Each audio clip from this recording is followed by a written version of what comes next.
What's your kind of general assessment of the pass rush these first three games? Seems like you guys got off to a pretty good start, but just haven't really gotten home a lot lately. Yeah, I mean, this last game we knew we were catching Aaron Rodgers who was letting the ball go fast, a lot of play actions, a lot of boots. There's a lot of hard counts. It's all these types of plays trying to slow us down. At the end of the day, it's on us to try and speed up and get back to what we know and how we play. Next one's from Amy Just. How would you assess your play personally so far?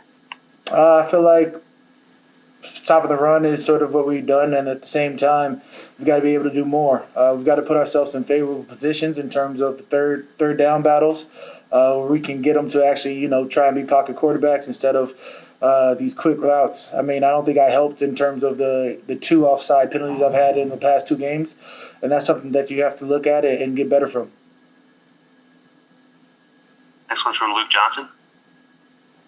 John was saying you've been getting a lot of double teams, a lot of chips. I mean, that's kind of probably par for the course for you, but is that been kind of increased this season?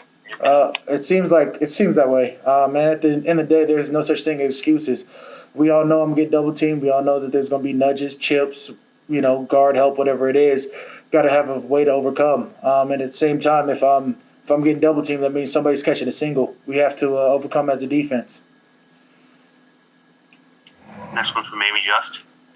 Yeah, those offsides you mentioned, when you go back and look on film, what happened on those? Jumping off sides, just the over eagerness of trying to make a play. And at the end of the day, it's the name of the game is do your job. You try and do more. You put yourself in a position to be in adherence to your defense. That's something that I take personally.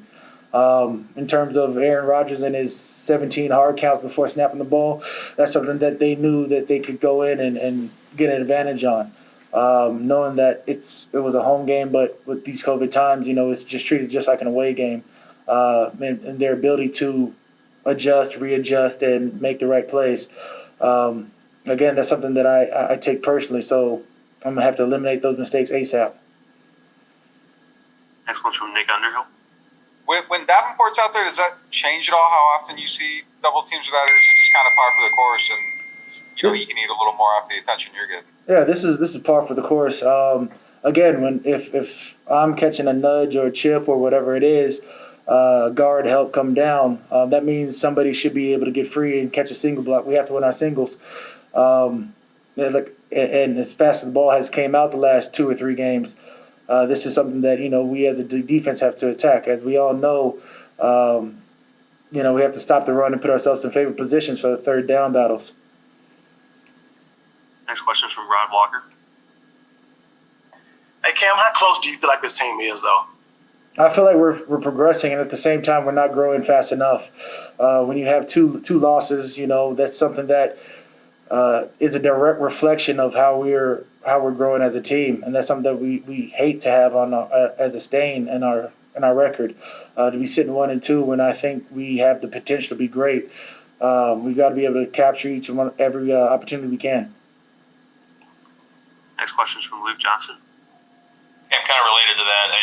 Is it beneficial when you're going through something like this with 2 straight losses to have all those veteran leaders on the team and guys who've kind of been through this before and know how to bounce back from it? Absolutely. I mean, I've been a part of seasons that we've gone 0-2, 0-3, or whatever it is, and then still came back with 12 or 11 or 12 win seasons.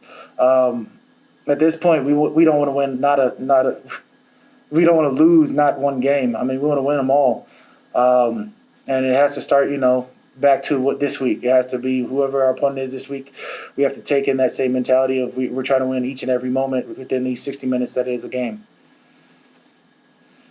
Your last question is going to be from Nick Underhill. Kim, with some of the, I don't know, for lack of a better term, disorganization, the penalties and stuff like that, is there like a common theme there? Is it a communication issue? How do you guys clean that up and get it right? I mean, there's been a ton of penalties on us the last 3 games. This season alone just tells you that we have to focus in on what is our discipline. So, I mean, what is our fundamental values? And once we eliminate once we eliminate these penalties, there's going to be so much, of an ability to actually get after the pass rush and actually create our favorable positions for our team. Right now, it sort of seems like that's killing us. These self-inflicting penalties that are elongating drives. That's something that can't happen.